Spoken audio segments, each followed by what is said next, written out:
Hi, this is Jennifer from Positively Learning. Thank you for watching this video. This is going to be a quick clip. I just wanted to explain this statement that I posted on social a couple of days ago. And I had a great response. It is a loaded statement, so I wanted to give some more background information. So it says there should be no surprises at the IEP meeting table. And this is something that I learned right off the bat as a brand new special educator slash case manager. It's something that I still think rings true and is so important today. So I wanted to talk about what I meant by this statement. I don't feel that there should be any brand new information, big surprises occurring at the IEP meeting. So it can still happen for sure. But I think as the case manager, there are so many things that we can do to communicate before the meeting takes place so that all members of the IEP team are on the same page. So this video is from the perspective as a special educator, case manager, and maybe you are a special educator preparing for your first meeting or coming back into the field and getting ready for a meeting at a new school or a new district. So I think the information shared is going to be very helpful.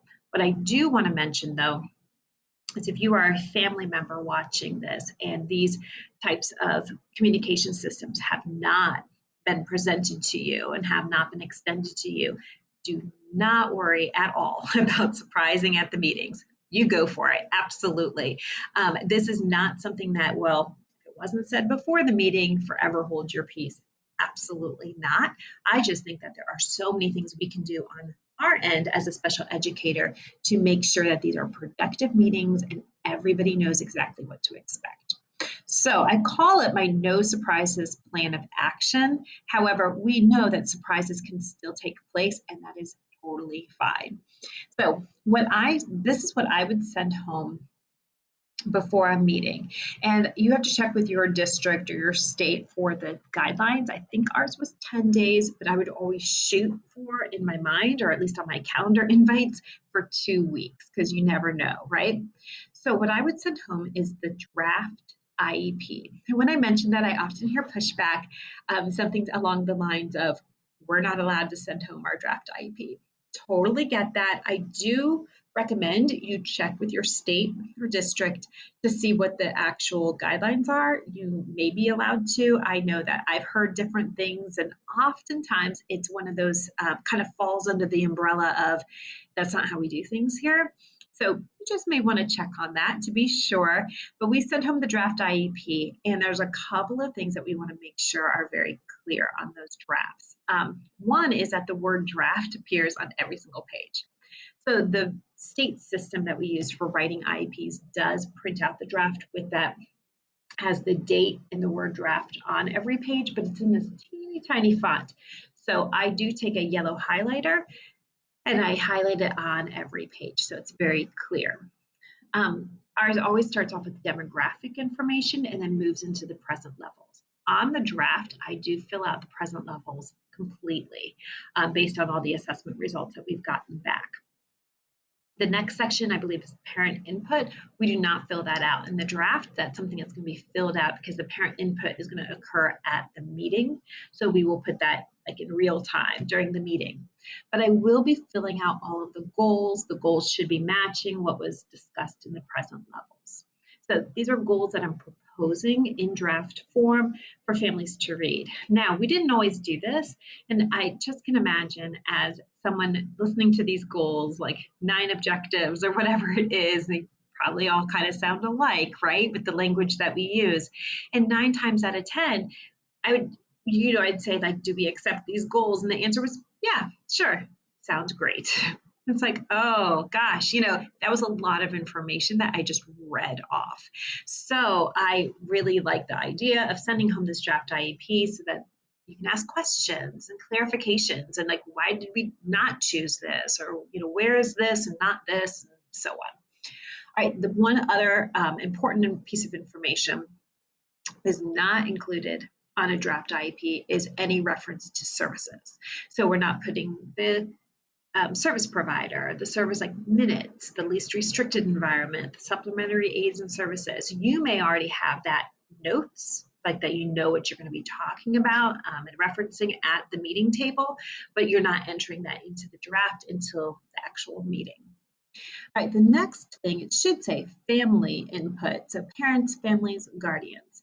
There's some effort made to extend like a questionnaire or a survey or a conversation about how the parent is feeling before this meeting. So this could be in written form or whatever preferred communication the parent has. So maybe you work with a family that you know is going to prefer a face-to-face or a phone call. You might still have this questionnaire, this survey, and you're filling it out while you're having the conversation. Now, we know that also time doesn't always allow for that, so you may want to send it home in written form. And the questionnaire is very brief, just really gives space for a family member to share. Do you have any concerns? Like, what would you like me to know about your child? Like, what are strengths? What are areas that, that we want to work on? Do you have any questions? What do you want us to know? And I will say, majority of the time we do not get these back before the meeting. Every once in a while we get them back at the meeting. So we're sending home all these papers and all the papers come back at the meeting, including a filled out survey. But there's many times that we do not get it back. And I just want to be really careful not to make any assumptions of why we don't get them. It kind of feels like, well, I send them home, I don't get them back. Like, should I even send them home? The answer is yes, for sure.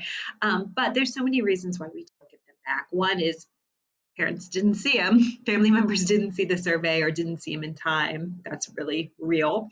But another thing might be that we just don't feel comfortable writing it and sending it like tucked in a backpack to be sent, back to school. Maybe it's not something we want to put in writing. We'd rather wait for a conversation, or maybe it's again, intimidation. We don't know exactly what you're asking on this survey, so we don't want to fill it out. There's just so many reasons. So it's definitely, I think, important, and I know everyone knows this, but just not to make any assumptions. So I will say I do send home the written survey, but I do have a few families that I know I want to touch base with as well, more than just like the scheduling phone call, right, for the IEP meeting. So one thing I do want to mention is I did have a family that I worked with, and I loved him. That's why I'm smiling. But this parent loved the element of surprise. And she had learned, and this is not good, but she had learned that that works, that she didn't want to like give up, her thoughts on a piece of paper questionnaire. She wanted to bring it up at the meeting for that element of surprise because she wanted some action happening. And you go, right? Absolutely. But I knew this, and I knew that the child I was working with was also doing very well. We had like good communication. So I made sure like to meet her at the dismissal post and to ask her, how are you? How are you feeling? Is there anything like I need to know? Like, do you have any questions? Like, what can I do? Not badgering her or anything, but I definitely made sure that communication was very clear. And I will say, during our meetings together, there were no surprises. So she felt comfortable, and I felt comfortable too.